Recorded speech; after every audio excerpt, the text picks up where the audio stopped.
Welcome to Bunny Hugs and Mental Health, the podcast that deals with all things mental health. We talk to professionals, survivors, and loved ones about their sometimes informative, sometimes uplifting, and sometimes tragic stories. I'm your host of the show, Todd Rennebaum, advocate, recovering addict, experienced sufferer of depression and anxiety, and author of the children's book, Sometimes Daddy Cries.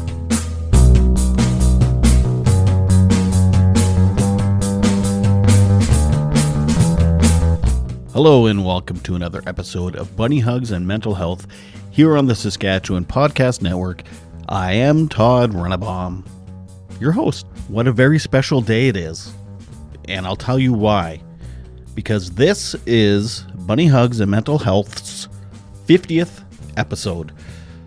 I never expected to go past maybe 5 episodes, so this is very exciting for me. And if you've been a long-time listener, maybe it's exciting for you. And if this is your first episode, maybe it's not so exciting for you. But either way, I can't be more proud and more happy. I can't thank all my guests enough. They are all so amazing, so vulnerable and open, and I couldn't be more appreciative for all of them. I've talked with parents and family who have lost loved ones to suicide, overdose, drunk drivers. I've spoken with professionals about OCD, addictions, and eating disorders. I've talked to survivors of borderline personality disorder, PTSD, intergenerational trauma, and on and on and on.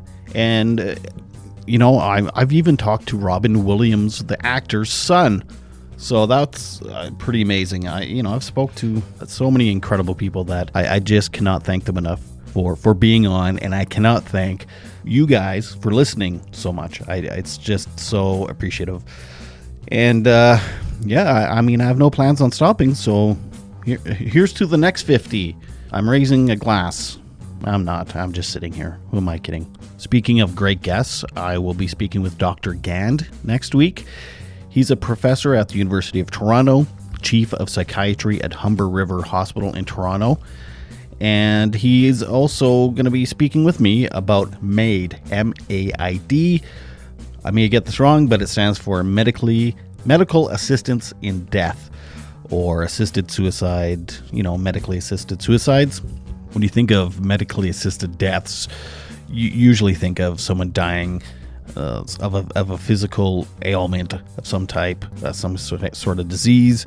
However, in Canada in 2023, not only will physical diseases, people suffering with those have an option to apply for MAID, but people suffering from mental health issues and mental illnesses will also be able to apply for a medical assisted death.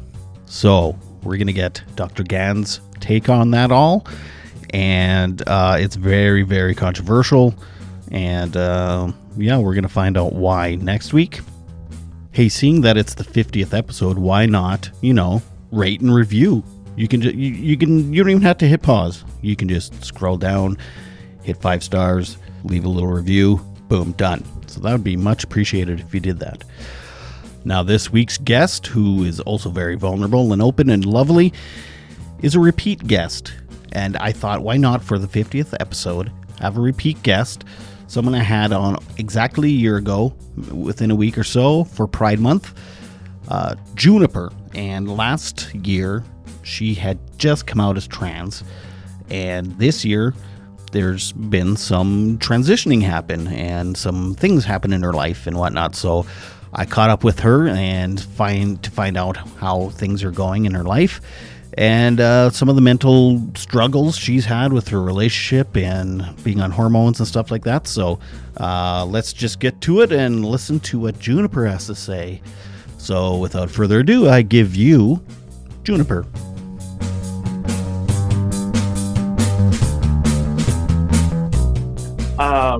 How has the year been? The year has been,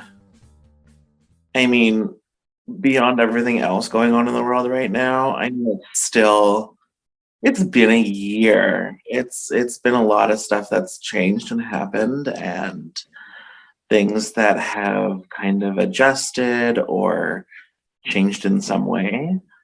Um, and I mean, a lot of good, a few not so good, but I mean, Mm-hmm. Well, you me gotta too. take the good with the bad. Yeah. So, Yeah.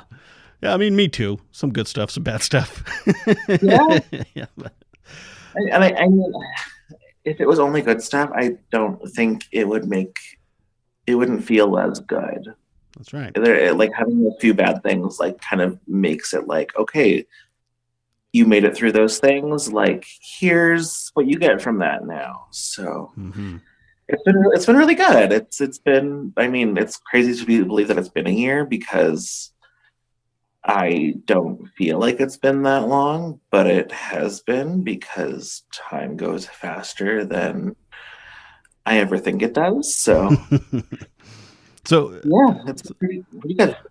so last time I talked to you, you basically just kind of came out as trans. No, That was, yeah, like very, very shortly after I came out. no transitioning done at all or anything. I don't think so. I think I had just like started to socially transition. So Hmm. like having people use different pronouns, a different name, wearing different clothing, all that fun stuff. Mm-hmm.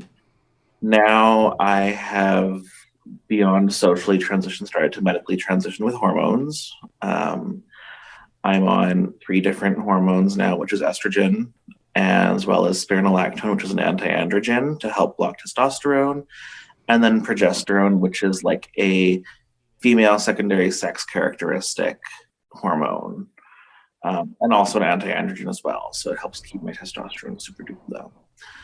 Um, and as of as of August 5th, I'll be able to apply for bottom surgery from GRS Montreal, which will be pretty exciting because that is a step I do want to take. Not everyone takes that step, and Mm-hmm. I'm ready for it. And do you need to take, or do you need a top surgery, or will the estrogen and stuff like that just do it naturally? So top surgery is covered for transmasculine folks because it's just a reduction. Well, not just a reduction; it is a full reduction. Right.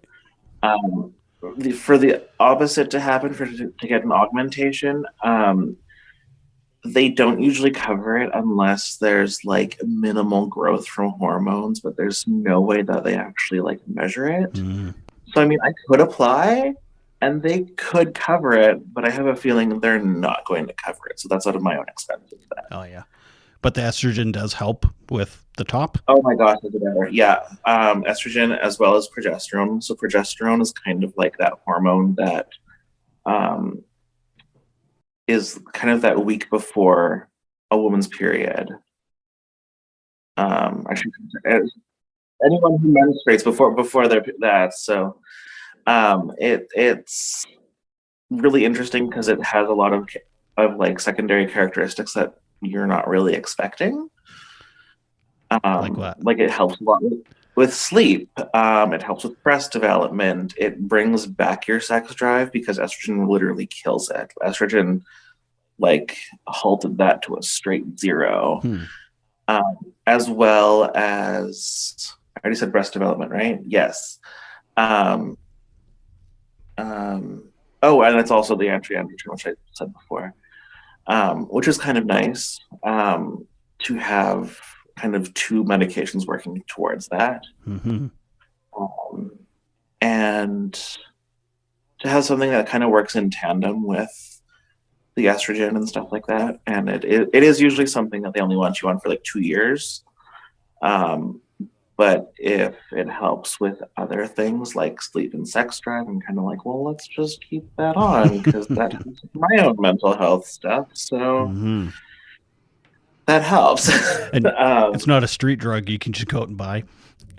Oh, hey kids, you want some progesterone? Um, no, It's female Viagra.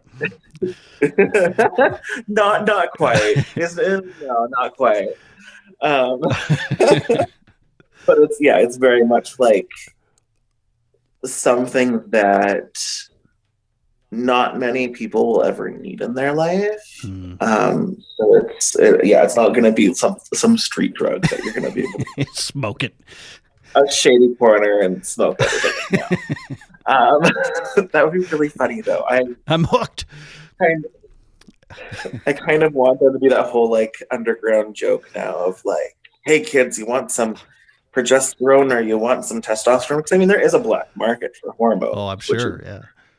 horrible because an endocrinologist and doctor and all that are needed for that stuff to help keep track of levels because we can't do that ourselves. Mm, But yeah, it's been really interesting having hormones now because it's like, oh, this is how my brain and my body were supposed to work because it's a whole different ride. It's like changing from diesel to like I am pure solar now. Like which also I mean means I had to charge up the batteries a little bit too, because there were days where like testosterone burns a lot differently than estrogen. Like your body can make a lot more energy with it, whereas estrogen doesn't make that. So like Kelsey was like, "Are you okay? Like, you are you not feeling well because of like the hormones, or like is it just a bad day?" And I'm like, "Well, it could be a combination of both. Could be one or the other."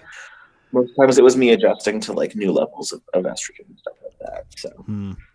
And how's Kelsey dealing with it all? I suppose that's a whole other Oh, episode. that's a whole. I mean, and that's honestly, you should have him on. That would be a very interesting conversation to hear. Hmm.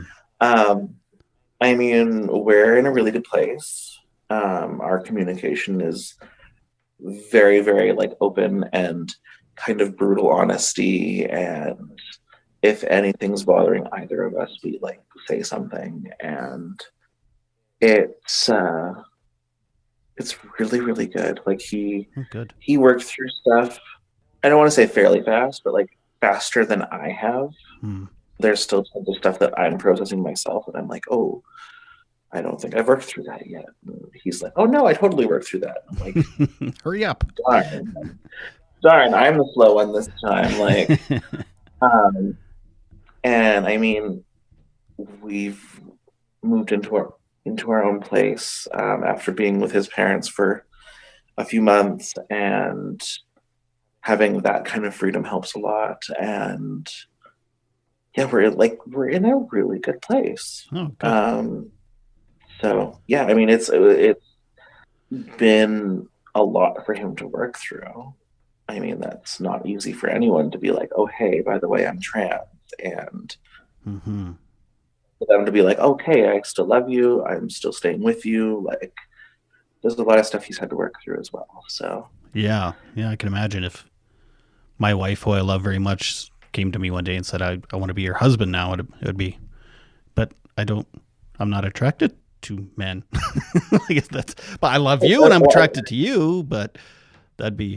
and it is that whole thing of it finding out that like yes, he's very much still attracted to men, but as I've been transitioning, there is still that attraction because of emotion, Hmm. or there is still like a physical side of it to it and stuff like that. So I mean, there's still that whole other gambit of emotions basically that tie us together still as well. Yeah. So Hmm.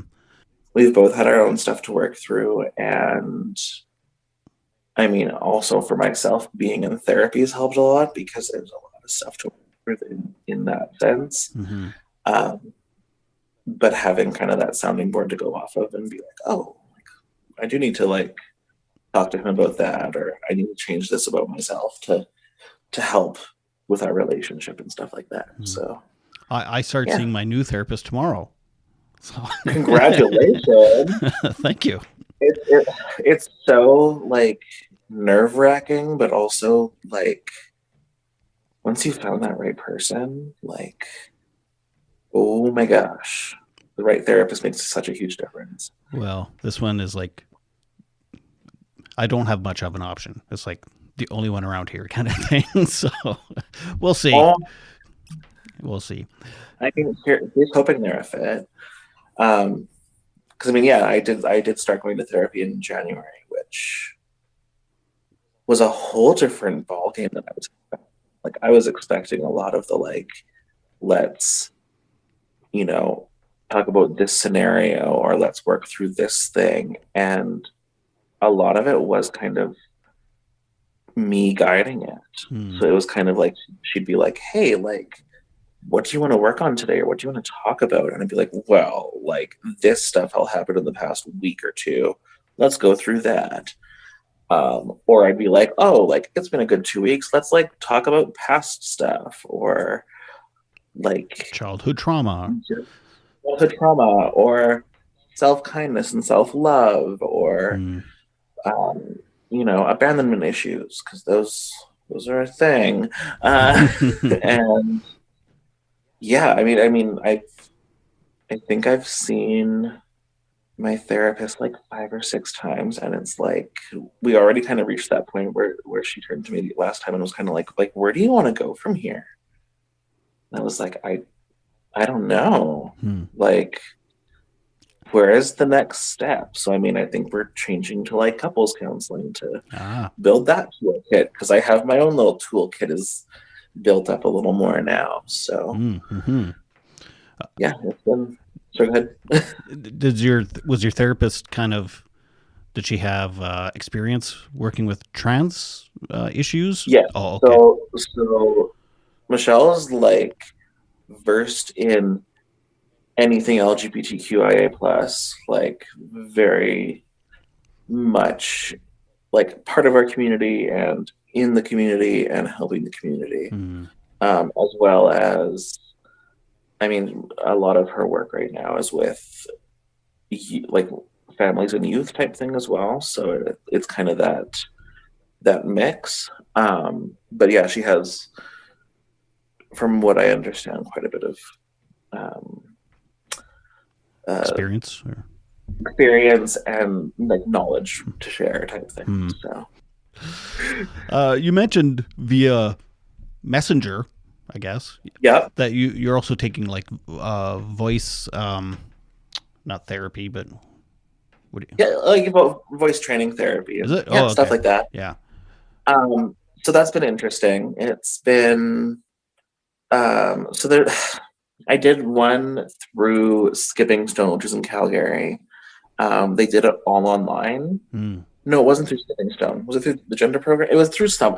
It was through one program that is funded and for trans people, and basically it was 6 sessions, 6 group sessions of vocal training, and it just kind of helped with like breathing exercises and like how to help kind of like feminize your voice a little bit. And you talk like this then. Totally, that's totally how I taught. I mean, no, you don't. That's how a lot of people do start that, and it's just not anything natural or like anything believable. Or believable or anything like that. So like, whereas last year I sounded more like this and I had my voice down here. Now it's a little more like B. Arthur-y, I feel. I'm like still in the lower register, but like you can tell she's a woman-ish that's there. It's coming along, but it's years of practice. So it's gonna be it's building blocks right now. So yeah, this is eventually get to building like the Death Star out of like with all those building blocks. But right now I'm literally making like the smallest little pyramid of like blocks right now. So you're like a 1-year-old. I'm like a 1-year-old, literally. Like, yeah, I have 4 blocks and that's it right now. So last time I talked to you, you said your family was kind of having a hard time with it all. How are they doing now? So my in-laws have been amazing. They have changed to my pronouns. They've changed to calling me June or Juno or Junie or Juniper. Like they're good. And there's slip-ups here and there type thing, but it's usually like they're speaking fast type thing and don't even realize it. Sometimes I don't even realize it, and I'm like, oh yeah, that sounded funny. And now, like, all of my nieces and nephews call me Auntie June, and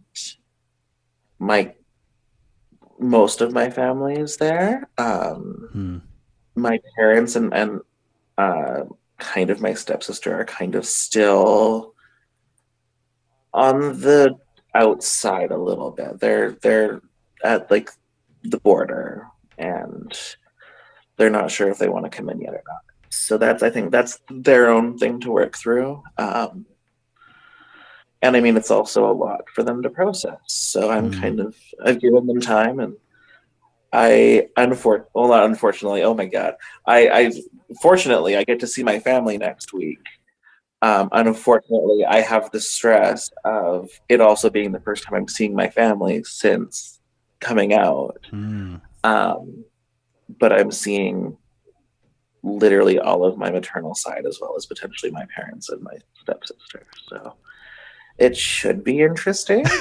We'll find out. Can we I'm record not that? going to lie to you, promise. You should not record that just in case things go south. I mean, unless you want to follow me with like a GoPro and do some found footage, that could be fun. Well, before this airs, I could maybe get an update of how that went, and I could just add it on the end. Yeah, totally, completely. I'm totally down for that. So I mean, yeah, it's been kind of mostly my parents that have been not communicative, really. Like I've talked with my stepsister, and she's been pretty good. My own grandparents on both sides have been pretty good, as well as the rest of my aunts and uncles and stuff like that. So far, so good. Are you taking it? Are you taking it okay? How they're taking it? I mean, it's tough. It's that whole, what I have to re-ask myself, what kind of relationship do I want with my parents and with my family and all that in general. I mean, I'm now further than I was before being in Alberta. And it is kind of that whole, like, because I have my own life now. I mean, I'm busy with my own business and being a partner and having animals and being an aunt and a daughter-in-law and all that fun stuff. Like it sometimes feels like there's not enough time in the day to even do all those things, let alone be like the child to my parents. So right. And kind of like, you know what, maybe it'll be like Christmas time and that kind of it. We can sit down and talk about that and find out where they're at. Because I mean, their comfort is also paramount to me as well. Because I mean, my goal is never to make them feel uncomfortable, right? Because that solves nothing, right? Yeah, right. Huh? Well, that's I hope it all goes well. I hope so too. You never know. I might have an update for you in a week that's awesome, or I might have an update that's like, yeah, nothing changed. Right. Well, and I hope those are the two options, and there isn't one that's like. I hope so too. I hope those are the two options, and that's it. Yeah. Like, no option 3 or 4. Yeah. Just everyone stay sober. Or I mean, maybe I need a drink or two to talk about things. Who knows? Right. Who knows?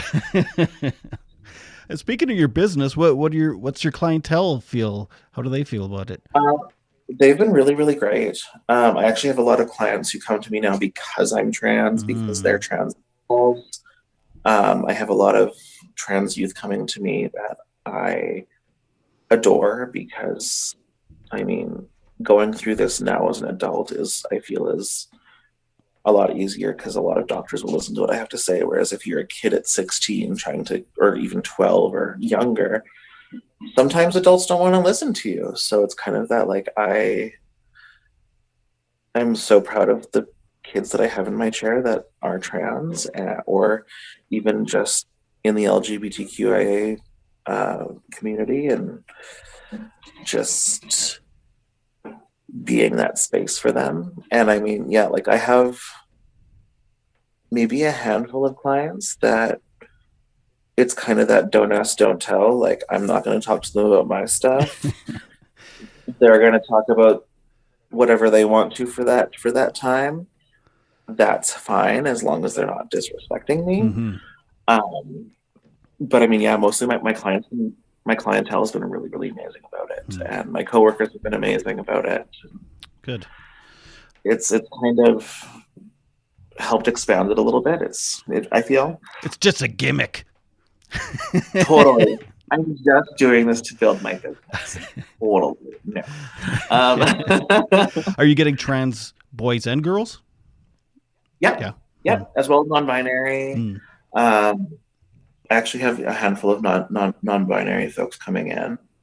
I also have a lot of like parents to trans kids coming in, and I'm kind of that sounding board to them of like, I don't understand what my kid's going through. Can you like help explain it? Or like, can you help explain how getting hormones was or stuff like that? So it's kind of that if I don't have an answer for them, I can find someone who does. You should be charging more then. It's like trans therapy and hairstylist. I mean, if I could get certified to be like, okay, trans kids come to me, I'll cut your hair, but also like let's get stuff dealt with. Let's get the ball rolling for you. I wish I would do that in a heartbeat. Yeah. Unfortunately, that's a whole nother like let's go do a doctorate and you know, go back to school for 8 years. Which I can't really I don't really want to do that right now. You're still paying off your first student loan. I'm not actually, thankfully. Good. Those have been paid off, but also I don't want to have student loans back. I got rid of them, and I'm proud to say I got rid of them. Well, I'm just starting. My son graduates, so we'll see how that goes. May the odds be ever in your favor. May you get all the grants. I don't even know if he applied for any. It's weird because, sorry, we're kind of going off track here, but it happens. My kid, like with COVID and stuff, it's like he is so socially scared. Like he doesn't even want to. Like he's doing his first year online in our basement. Like he's not moving away from home because that's what he knows. Like he missed everything fun in high school. Like grade 10, 11, and 12 was COVID. That's like your most social time of life, and it was just completely destroyed for him. So I told him, you know, we'll baby step you into leaving, and yeah. I mean, that's even for us. We moved mid-pandemic to a different province, let alone a different city, where I have my family, and that's it. Like you moved genders.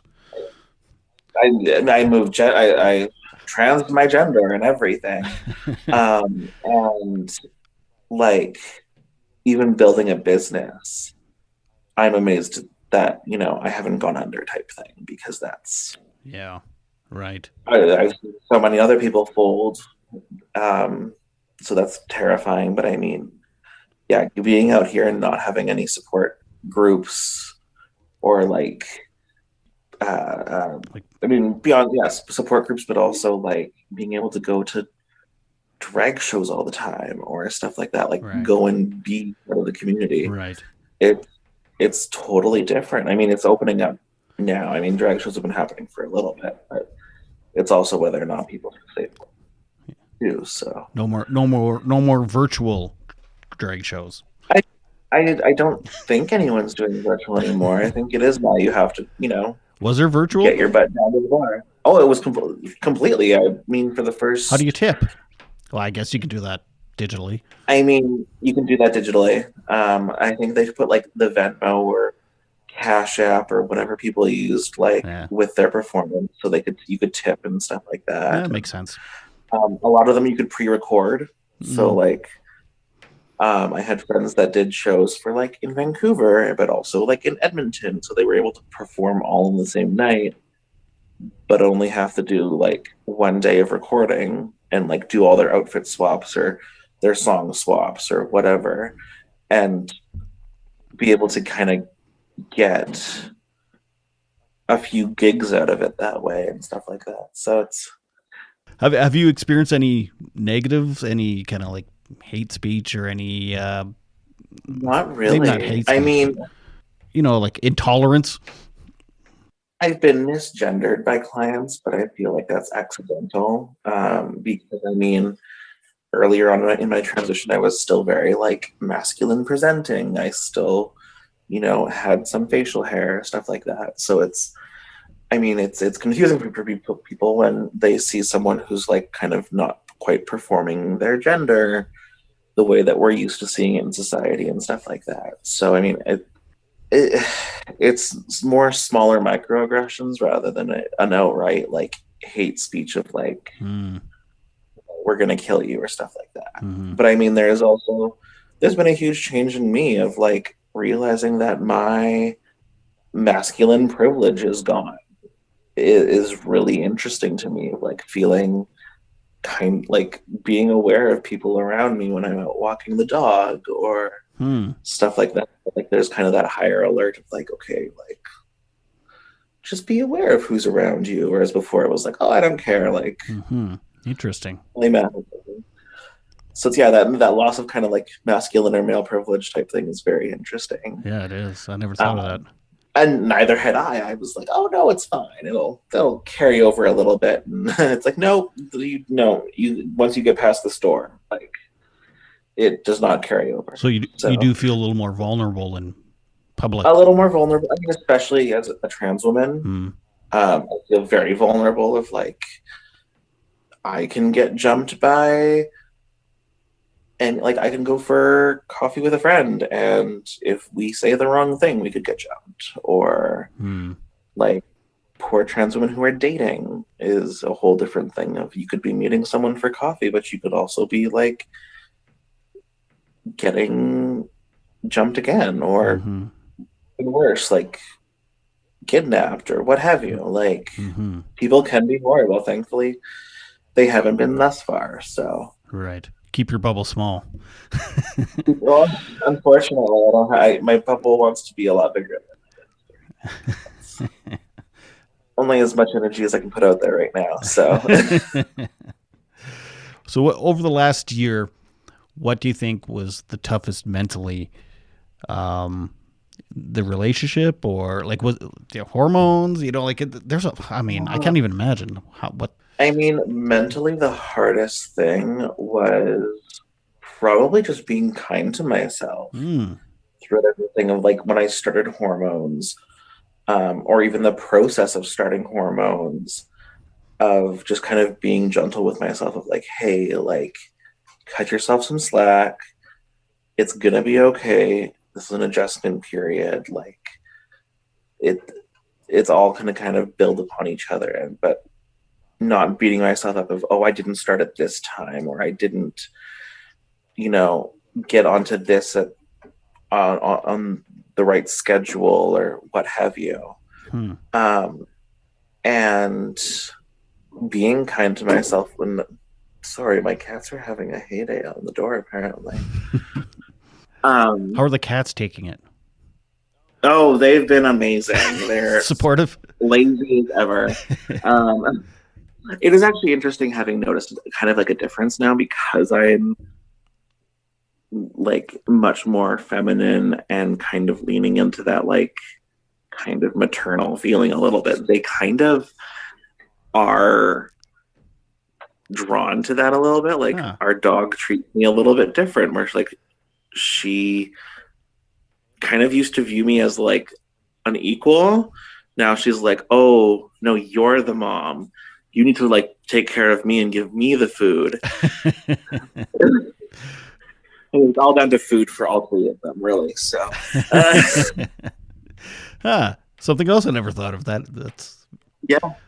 And I mean, there is even like between anecdotal and theoretical stuff for people who are trans, of like when someone says like, oh, they usually like don't like men, or stuff like that, where like there's been animals that have been like, I think I know better than that. I don't think you're a man because you're secretly a trans woman and you just didn't do it yourself.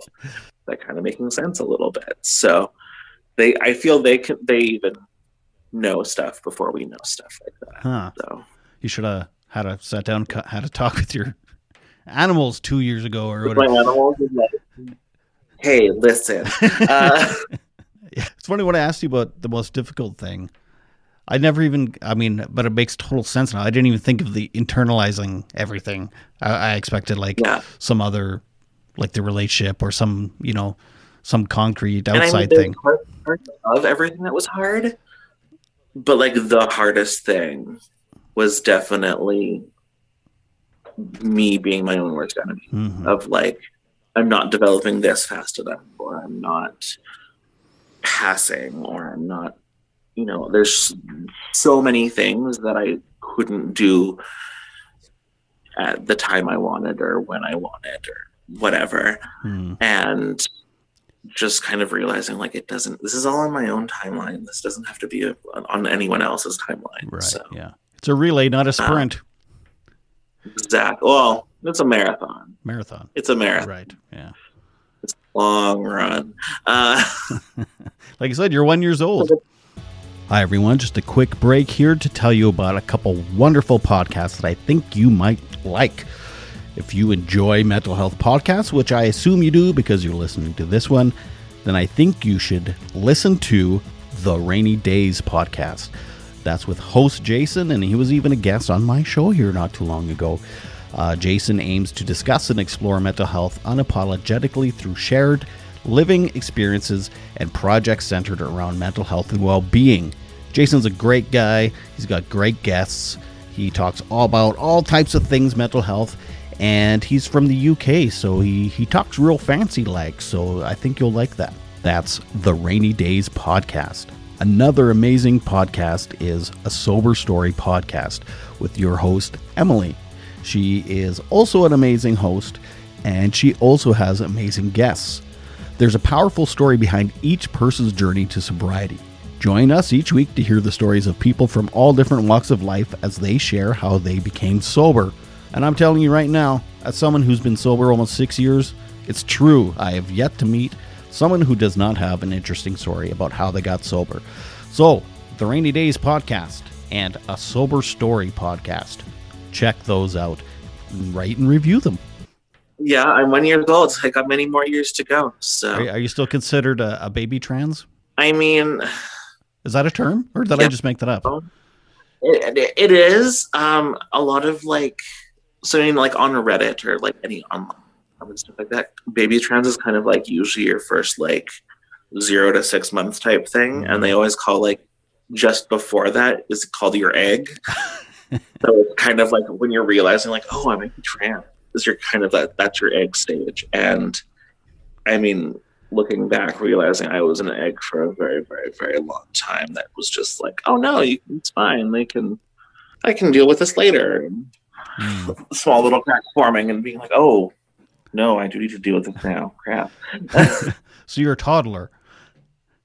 I'm a toddler. Like, I'm gonna go with like, yeah, toddler / child / I'm no longer the rookie. I'm like sophomore. Right. Now. So that's I was just gonna say that.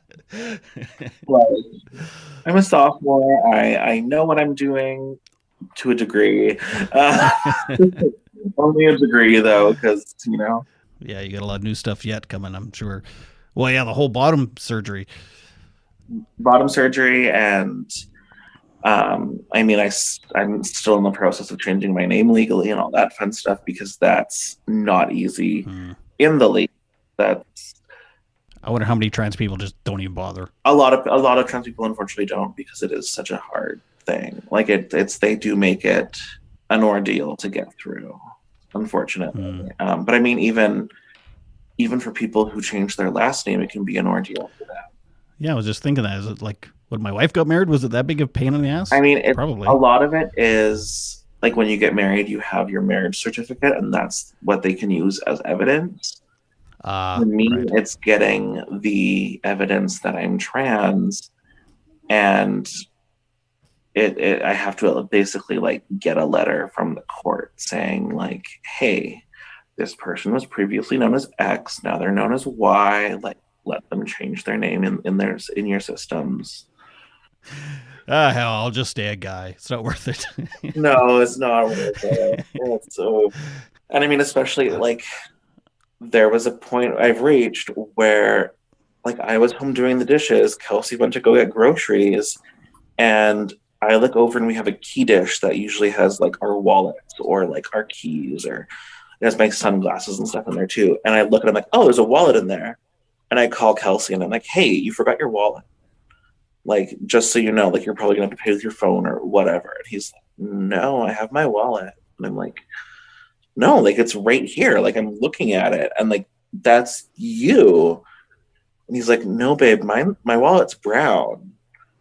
I was like, what? And I pick up the wallet and realize it's my wallet. I didn't recognize my old ID Wow. because the old me was, big beard and short hair and all that fun stuff. And Yeah. I haven't had any of that for over a year now. So that was just kind of like, Right.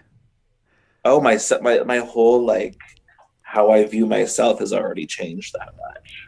I can kind of relate. I saw a picture of myself on Facebook from 5 years ago, and I was about 50 pounds lighter. And you're like, who's that? Is that me? What the fuck?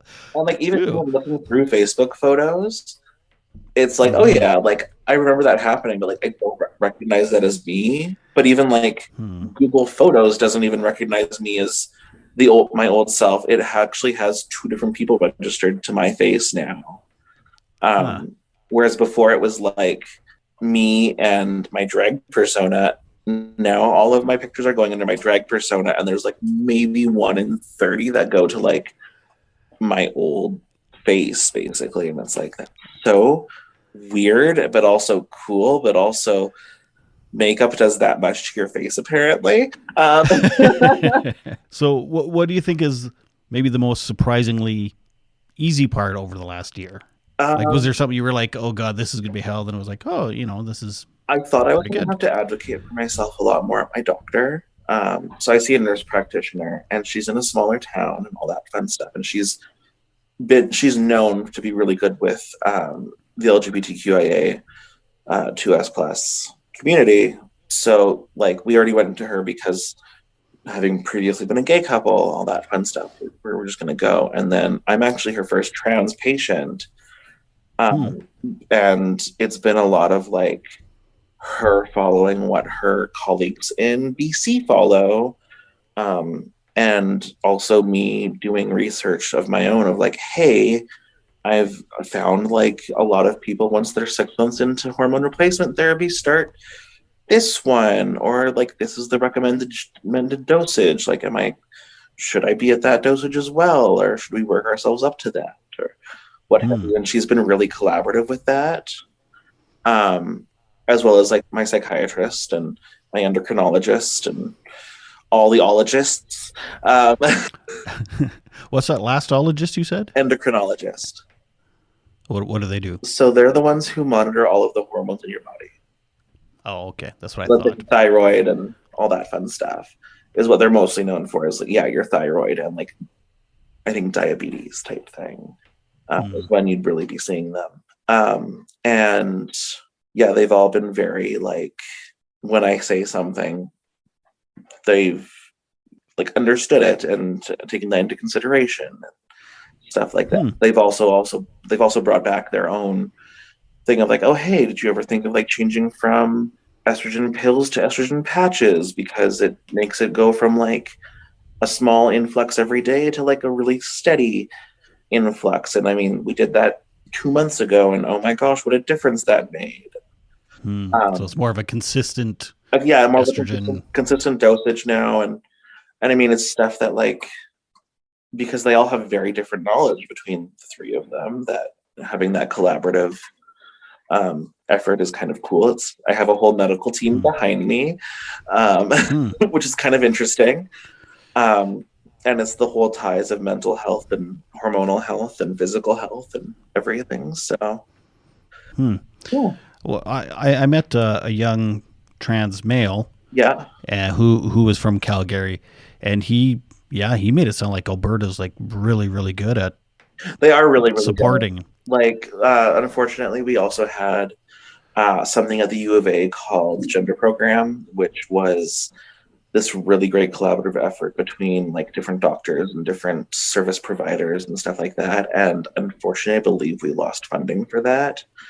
Oh. So it's kind of slowly been shutting down, but everyone's still kind of like taking the client lists with them so that the people who've already been seen can continue to be seen, even though people are Mm. going back to their regular practice.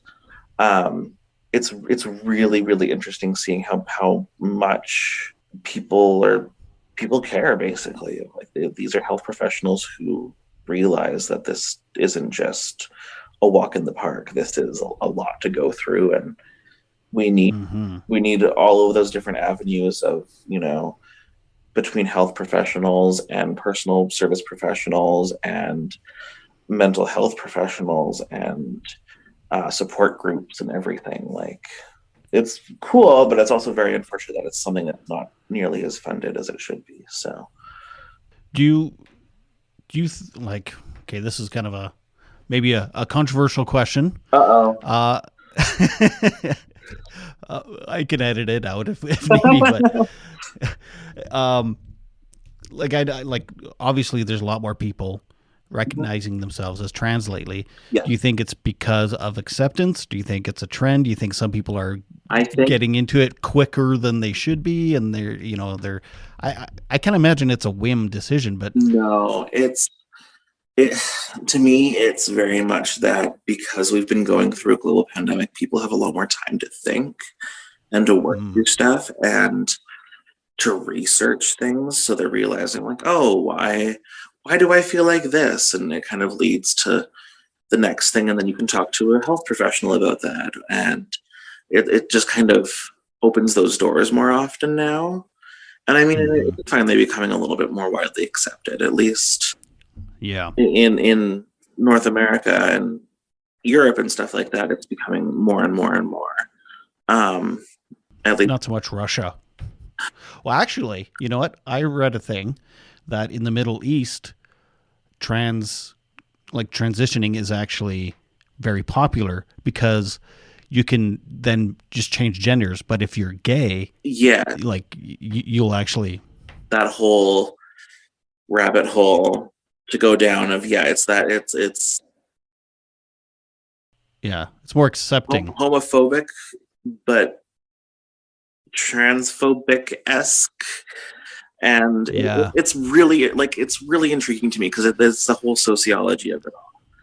And yeah, I mean, especially for people coming out now, I feel like a lot of it is we're seeing portrayals in media that are not negative. We're seeing um, just more people out who are trans, and it's getting to be that little bit less scary more and more and more.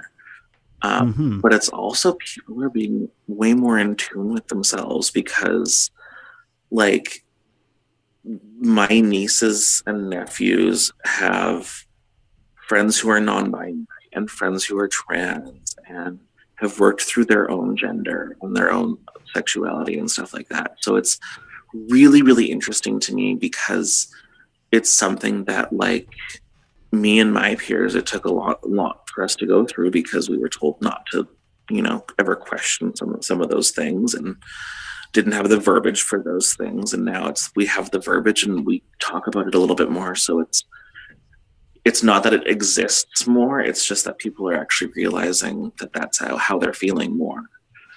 Um, hmm, and as for like the trend, it's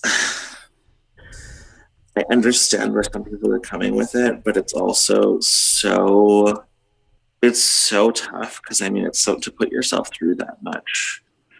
yeah, The transition, like it's not an easy decision.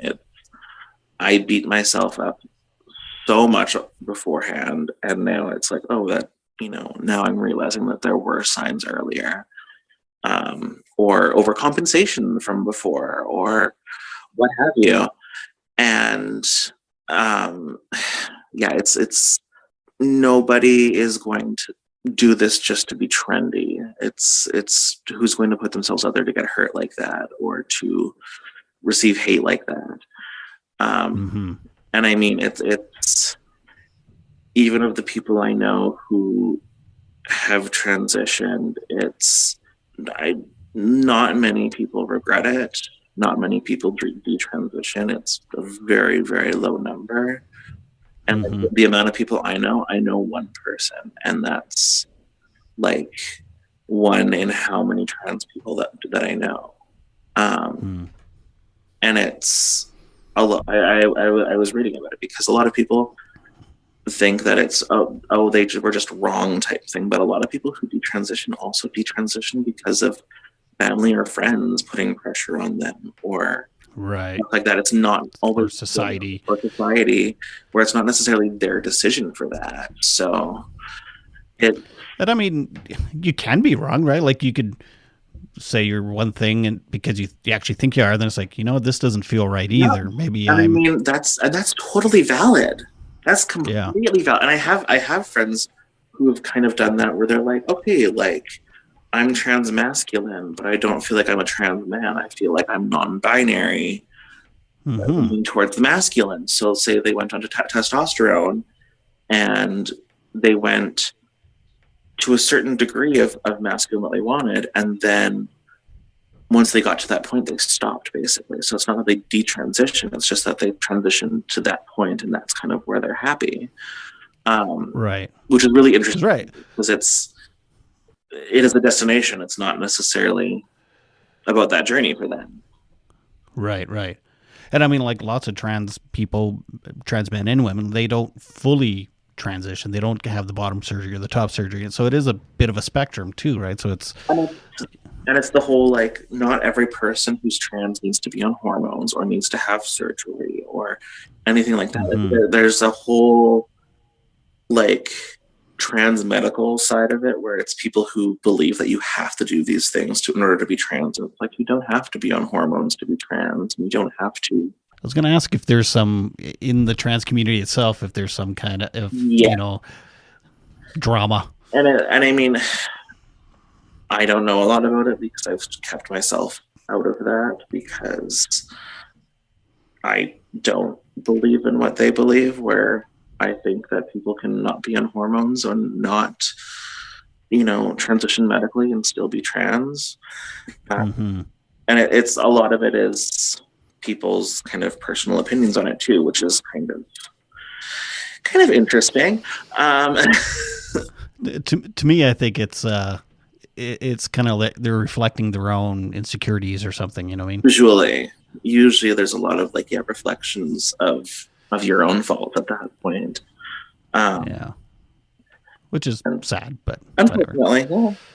Do you feel like you're your true self now? Like you're on your way to being? I mean, literally as soon as I was a week into HRT and feeling like that change of my body, changing from testosterone to estrogen for like energy was already a big difference of like, oh, that's what this is supposed to feel like, or feeling like I lost muscle mass because it changes rough muscle. I think it's rough. Yeah, rough muscle is a smooth muscle type thing and stuff like that. Where it's like, okay, like, I kind of lost this thickness that I had before that was more masculine, where it's a little more just like plus size woman now. So I feel a lot more like at ease in myself, and even like the mental health shift that happened with taking hormones that happened of like, okay, my body's running the way it's supposed to, and the euphoria that comes from that. Huge. Having that confirmation of like, okay, this feels right. Always helps. Yeah. By the way, I love your glasses. Thank you.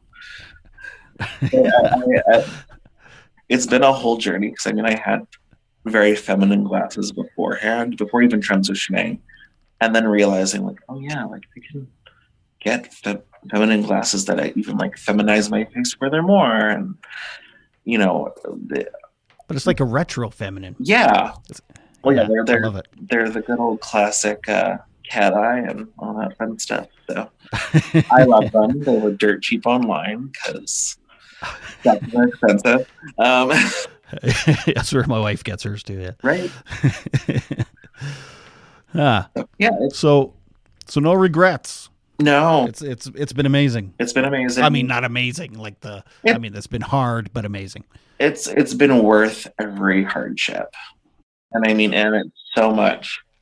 Um, like not only myself having that kindness for me of like, hey, you're transitioning, you're going through so much stuff, but also Kelsey Mm-hmm. giving me that grace of like, hey, I'm gonna take this on because you're going through this, and this, and you've got enough on your plate. And that really helps. Like trying to sell our house back in Regina or what have you, because there is so much that like there are days I will wake up and it's a fine day, but it's also like if I watch the wrong like ad on YouTube, I'll be bawling because it just like hits that right heartstring.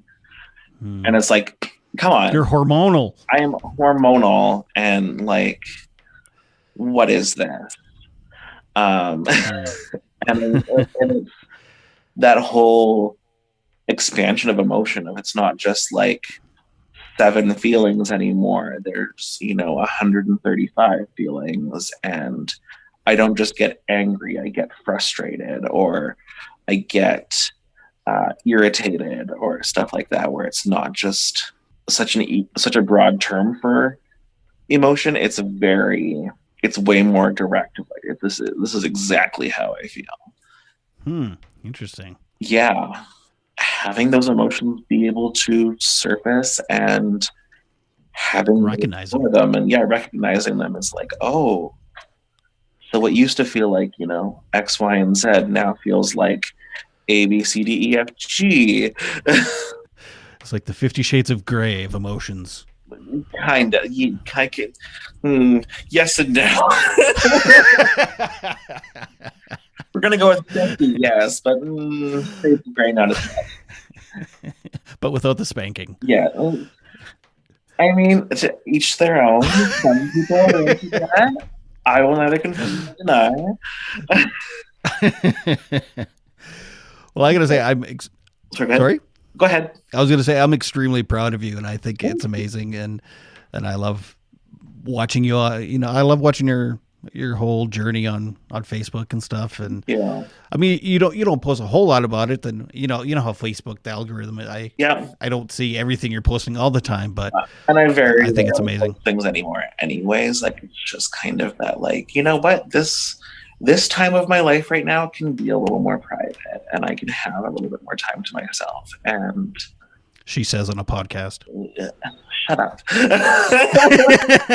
That's different.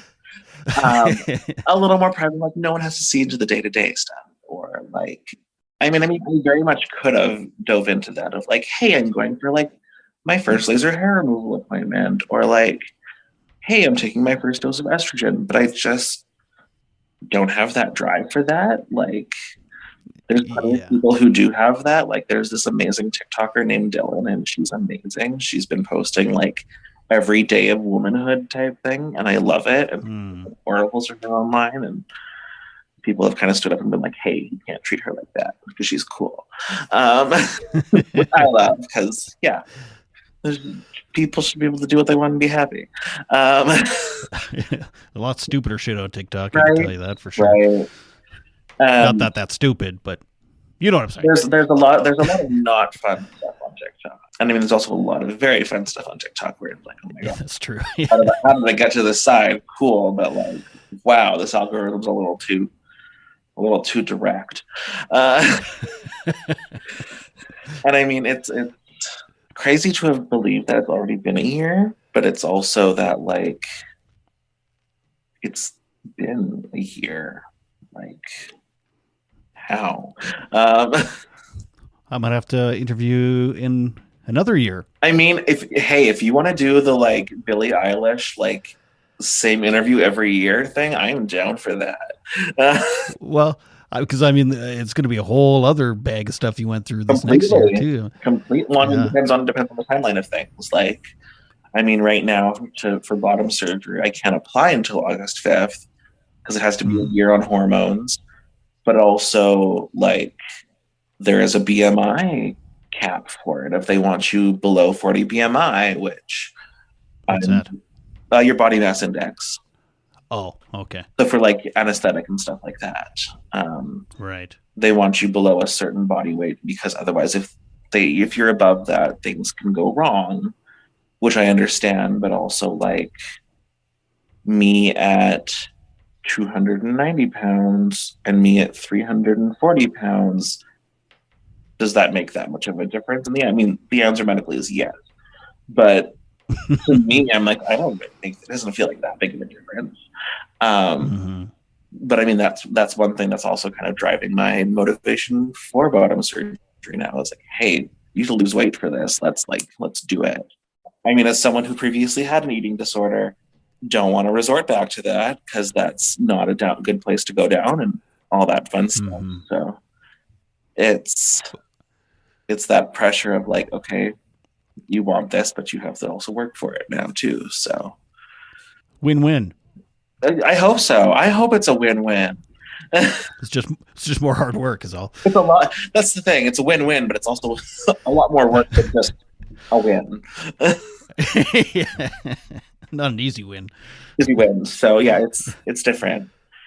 And I mean a lot has also changed in a year too. Like, our relationship has also evolved. So it is very different than a year ago. You're in a heterosexual relationship now, quote unquote. Quote unquote. Not only quote unquote heterosexual, but also like we've opened up our relationship now because there's things that I can't give Kelsey and there's things that Kelsey can't give me. So there's that whole exploration. That's scary? To start. It definitely started out a little like, ooh, this is new and scary and also exciting, but also like, how does this work? Ground rules. Literally, yeah, boundaries, ground rules, all that fun stuff, and having safety precautions in measure for stuff, and like, there's a term, ethical non-monogamy, which is also another way of saying polyamory, but it's that whole doing everything with communication, and it's not, someone going behind someone's back and doing stuff. It is that whole very blunt communication. Ugh, I'm getting a stomachache thinking about it. More power to you. I couldn't do it. It's something that just works for us. It's not going to work for everyone. I don't expect it to work for everyone. But yeah, that there's been that whole shift and everything too. So there's been stuff to work through with that, with my own therapist and between Kels and myself and stuff like that, of jealousy issues or hell yeah, or what have you. So is Kelsey seeing a therapist? Not at the moment. We are still going to start seeing my therapist together for couples counseling. It's also okay seeing the two of us separately, but still in the same vein of couples counseling. We kind of funneled more so of like, we agreed that I need the therapy more than he does right now. Because I'm going through a little bit more stuff than he is, but it's also, he does deserve to, have therapy and see a therapist and for sure work on his own mental health as well.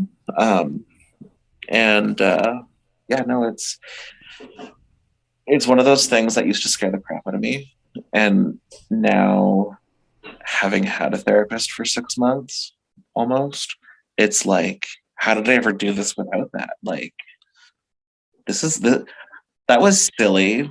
Why did I not dive into this before? But I mean, for a lot of people, it's the cost of it, or the dauntingness of, oh my gosh, I have to go talk to someone I don't know, and that terrifies me, understandably so. That's another thing that happened in the past year is I also got diagnosed with ADHD. So I get assessed soon.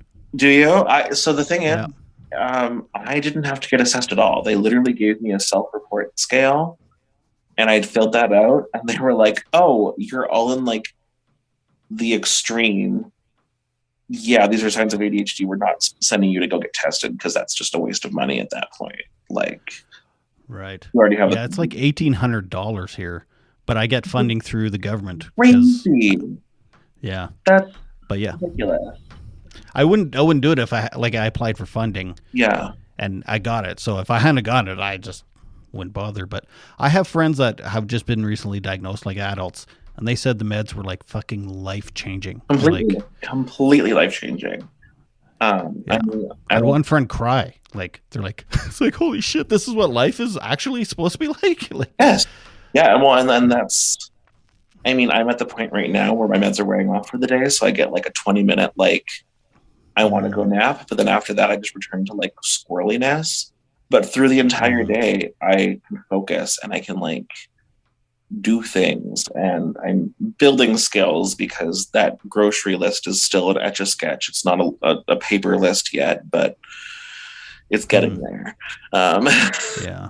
Because sorry, I was going to say, I literally hope I get diagnosed because, yeah, I'm kind of having trouble with anxiety and shit again. So and they all tie together. Like finding out that there's a holy trinity of like depression, anxiety, and ADHD and addiction. I mean, that's not even a trinity. That's the holy quadrilateral.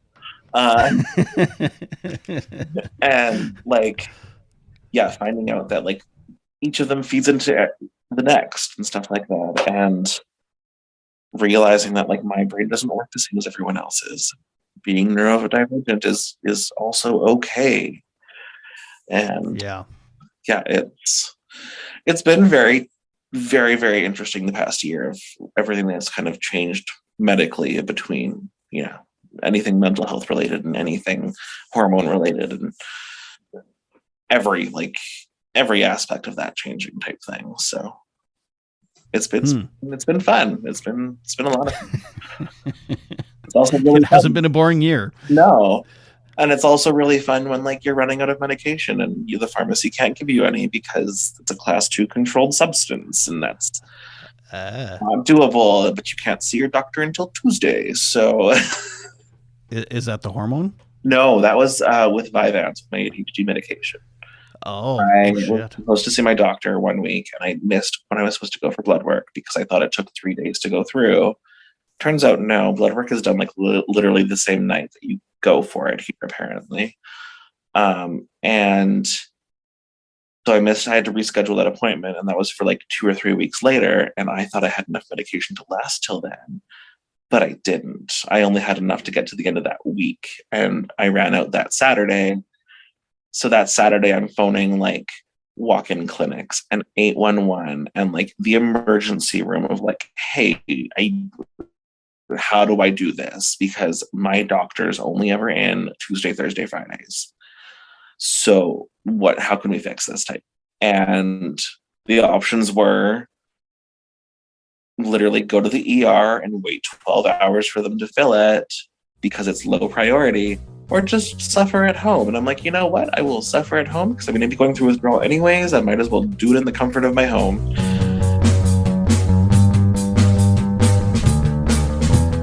Thank you so much, Juniper. And by the way, she did update me on how her family is, and she said that she went to this graduation and a lot of her family didn't even show up there, but the family and her are doing well.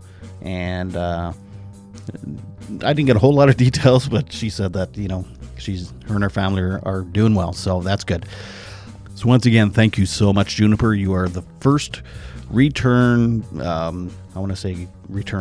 guest. That's what you are. You were my first return guest, and I did do a 2-part one with Aaron Goodpipe a while back, but you were my first return, so congratulations and thank you. More thank you than congratulations, really. Thank you so much for making the time twice to speak with me, and I look forward to speaking with you again in the future and seeing how things are going. And next week, don't forget Dr. Gand. We're going to be talking about medical assistance in death when it comes to mental health. You don't want to miss that one. It's juicy. Okay. Thanks for listening. Thank you for listening, and please subscribe, rate, and review however you are listening to this podcast. It only takes a moment, and it really helps the show out with getting noticed. This episode has been sponsored by Penny University Bookstore, 3104 13th Avenue. Call 639-571-2186 and check out their online bookstore at pennyu.ca. The Saskatchewan Podcast Network is supported by Connexus. Wellness, however you define it, is achievable. You don't even need to figure it all out by yourself. Talk to Connexus. They'll give you guidance, motivation, and the push you need to reach your goals. They've got you. They're your financial partner, and they know you can achieve your very best, your financial best. Prove them right. Start right at Connexus Credit Union. The Saskatchewan Podcast Network is also sponsored by Direct West. Are you a business owner looking for new avenues to promote your business? Direct West digital billboards are a great opportunity to highlight a new product, new promotion, or anything else you'd like your customers to know about. You can get local, expert marketing help for your business at directwest.com. If you are having a mental health crisis, please call the Canadian Crisis number at 1-833-456-4566. In Saskatchewan, the mobile crisis team in Prince Albert is 306-764-1011. In Regina, it's 306-525-5333, and in Saskatoon, it's 306-933-6200. Don't forget to check out my children's book, Sometimes Daddy Cries. Sometimes Daddy Cries is told through the eyes of a boy whose father suffers from depression. He sees his dad get sad, rest, and even go to the hospital, all while comparing his father's depression to a physical ailment. Available on Amazon.ca. I'll see you next time. This is Todd Renebaum saying, make your beds and take your meds. Bye.